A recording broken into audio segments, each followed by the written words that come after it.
This is a response to the clamor of the people that we should file a petition for certiorari prohibition with prayer for preliminary injunction and TRO against the impeachment complaint filed against the Vice President. Binoto ng tao, no? 32,208,417. Tapos i-file mo at the last minute talaga.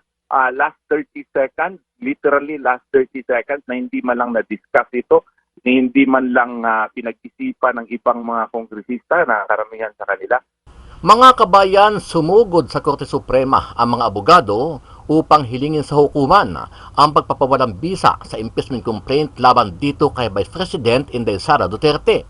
Ayon sa isang abogado na si Attorney Israelito Torion, naniniwala sila na may malaking kakulangan o walang sapat na ebidensya ang naturang impeachment complaint na galing sa Kamara at ngayon ay nakabinbin sa Senado. It is a violation of pertinent constitutional provisions, and it is likewise jurisdictionally void, and the same should be dismissed and not entertained by the Senate of the Republic of the Philippines. That in essence is the foundation of our complaint. It is very defective because first, it did not consider the 3 priorly filed impeachment complaints. Ayon kay Atty. Torion, may malaking depektibo ang impeachment complaint kung saan ay hindi ito kinonsidera ang naunang 3 impeachment complaint. Nilabag din umano nito ang due process para sa pangalawang Pangulo at hindi nito sinunod ang itinakdang proseso ng verification ayon sa konstitusyon. If the 3 complaints were entertained, included in the order of business within 10 session days, and included within 3 session days in the Committee of Justice, referred to the Committee of Justice, then the 1-year bar rule would have operated, and the 4th impeachment complaint should not have been legally entertained. Sa kabila ng apela ng grupo ni Torion, agad naman na bumuelta ang isa sa mga congressman na miyembro ng House Prosecutor at sinabi nito na hindi depektibo ang itinransmit ng reklamo sa tanggapan ng Senado. Naniniwala po kami na kompleto po yung aming articles of impeachment, including the process in which it was transmitted to the Senate. As far as we're concerned, it is well within the bounds of the law. Dagdag pa ng mambabatas na tuloy ang preparasyong ginagawa ng prosecution team kaugnay ng impeachment laban kay Vice President Sara Duterte. Kinundena naman ng Makabayan Bloc sa Kamara ang anilay desperadong hakbang ng Vice Presidente para hadlangan ang hustisya at iwasan ang pananagutan sa pamamagitan ng kanilang petisyon sa Korte Suprema na naglalayong ihinto ang impeachment proceedings.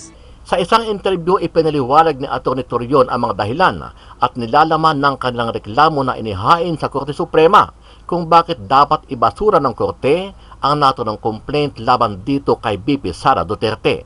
Mas maganda sa inyo na mismo po manggaling ano po ang laman ng inihain yung petisyon kahapon sa Korte Suprema? Ano po yung mga pangunahing argumento ninyo kung bakit gusto nyong ipatigil ito pong impeachment trial kay Vice President Sara Duterte? Number 1, there was malicious non-action of the first 3 impeachment complaints, no, which effectively circumvented the ruling of the Supreme Court in Francisco versus House of Representatives. Pangalawa, there was absent and or defect in the verification process, no. Yung mga members ng House of Representatives nakaperma lang po without reading and examining it thoroughly in violation of the standards determining probable cause, raising concerns about validity and due process. Samantala, binigyan naman ng Korte ang Senado ng 10 araw para magkomento sa inihaing petisyon ng isang abogado na hinihiling sa Korte na utusan at madaliin ang Senado para maumpisahan na ang trial sa kaso nitong si Vice President Sara Duterte at huwag na itong pagtagalin pa. Impeachment is a nationwide concern that will be treated with urgency because of the gravity of the matter. It was treated as an urgent case, and this is also obvious from the fact that the Supreme Court gave them a non-extendable period of 10 days to comment. Ano ang masasabi mo dito, kabayan? Kung ikaw ang tatanungin, dapat bang ibasura ng Korte Suprema ang impeachment complaint laban dito kay VP Sara dahil sa umano ay kakulangan ng ebidensya at depektibo ayon sa grupo ng mga abogado? Sama-sama nating panoorin ang buong video at pakicomment nyo po ang inyong mga reaksyon at sariling opinyon. Pero bago yan, sa mga hindi po nakasubscribe sa ating channel na Kabayan News PH, Pakipindot po ang subscribe button at pakiclick na rin ang notification bell para lagi kayong updated sa mga bagong upload natin na legit at napapanahong balita. Maraming pong salamat. Sa sesyon ng Supreme Court and Bank ngayong hapon, kabilang sa inaksyonan ng Korte ang petisyon na humihiling na mag-convene ang Senado bilang impeachment tribunal at kaagad na magsagawa ng pagliliti sa impeachment case laban kay Vice President Sara Duterte. Bagamat noong nakaraang Biyernes lamang naihain ang petisyon, ay mabilis na umaksyon ang kataas-taasang hukuman. Monica, ayon kay Supreme Court spokesperson Attorney Camille Su Meiting, hindi niya alam ang partikular na natalakay sa Anbang, pero ang impeachment case anya ay concern ng buong bansa. Impeachment is a nationwide concern that will be treated with urgency because of the gravity of the matter. Tumanggi na magkomento si Attorney Ting kung kaya binilisan nila ang pag-aksyon ay dahil wala ng panahon para talakayin ang kaso. Kaugnay nito, binigyan ng 10 araw ng Korte ang Senado na magsumite ng kanilang comment o sagot sa petisyon na dapat sila ay mag-convene na. Patunay din anya na may urgency ang issue dahil kaya 10 araw lamang ang ibinigay sa Senado. It was treated as an urgent case, and this is also obvious from the fact that the Supreme Court gave them a non-extendable period of 10 days to comment. Naghain ng petisyon si Attorney Catalino Hinirillo Jr. sa Korte Suprema noong nakaraang Biyernes. Sa kanyang petisyon, sinabi nito na ang salitang forthwith sa Article 11 ng Konstitusyon, ang ibig sabihin ay kaagad, madalian o walang antala. Kaya naman hindi niya pinapayagan ng saligang batas na iantala ng Senado ang pag-akto bilang impeachment tribunal sa panahon na wala silang sesyon o nakareses. This is a response to the clamor of the people that we should file a petition for certiorari prohibition with prayer for preliminary injunction and TRO against the impeachment complaint filed against the Vice President. Dumulog kanina sa Korte Suprema ang ilang abogado upang hilingin ang pagpapawalang bisa sa impeachment complaint laban kay Vice President Sara Duterte. Ang nasabing petisyon ay mula sa ilang Mindanaoan lawyers na kilala rin bilang mga kaalyado at taga-suporta ng pamilya Duterte sa pangunguna ni Attorney Israelito Torion, Attorney Martin Delgra at Attorney Luna Acosta. Ayon kay Attorney Israelito Torion na kilala ring legal counsel ni Apollo Kibuloy, hiling nila na mag-issue ng Temporary Restraining Order o TRO ang Korte Suprema na layong ipaisantabi at pawalang bisa ang impeachment complaint laban kay VP Duterte. Aniya naniniwala sila na mayroong malaking kakulangan sa nasabing impeachment complaint. Paliwanag ni Attorney Torion, lumalabag ito sa ilang mahahalagang probisyon ng konstitusyon at walang sapat na batayan sa jurisdiksyon, kaya dapat aniya itong ibasura at hindi ipagpatuloy ng Senado. Mas maganda sa inyo na mismo po manggaling ano po ang laman ng inihain yung petisyon kahapon sa Korte Suprema? Ano po yung mga pangunahing argumento ninyo kung bakit gusto nyong ipatigil ito pong impeachment trial kay Vice President Sara Duterte? Well, it was actually a petition for certiorari, under the expanded concept sa Article 8, Section 1 of the 1987 Constitution, saka prohibition and mandamos. Basically, medyo mahaba po yung ating petition kasi 114 pages po yun. But the gist of it is that tini-question kasi natin dahil sa 3 principal reasons. No? And ano yung 3 principal reasons nun? Number 1, there was malicious non-action of the first 3 impeachment complaints, which effectively circumvented the ruling of the Supreme Court in Francisco versus House of Representatives. May 3 complaints na before na hindi inaksyonan, dapat mandatory kasi na aksyonan yun, kasi nakasaad po sa ating konstitusyon under Article 11, Section 3 po na ang dapat noon na pag may impeachment complaint, it should be subjected to the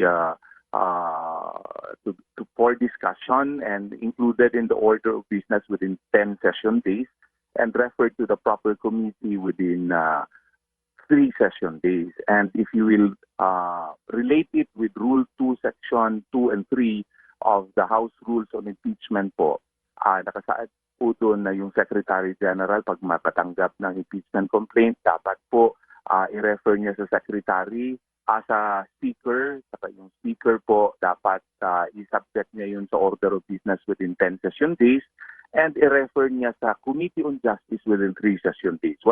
Hindi po ginawa yon. Bakit hindi ginawa yon? Hindi inaksyonan yon kasi sa Francisco versus House of Representatives. Yung pong 1-year bar rule under Article 11, Section 3, Paragraph 5, na hindi ka na pwede makafile ng complaint against an impeachable official within 1 year, ay mag-start po yung counting nun pag na-refer na doon sa Committee on Justice. Pag ma-refer na on Committee on Justice, 1 year after that, bago ka makafile ng kaso. Kaya hindi inaksyonan yung 3 kaso, which is actually a violation of the Constitution. Pangalawa, there was absent and or defect in the verification process, no?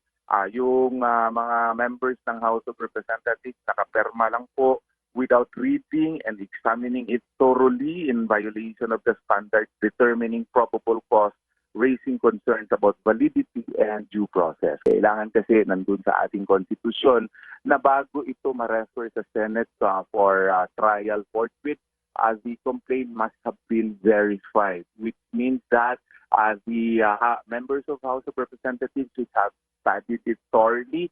The evidences attached thereof should have been assessed properly, which in this case was absent in the light of the fact na minadali po, parang blitzkrieg fashion po.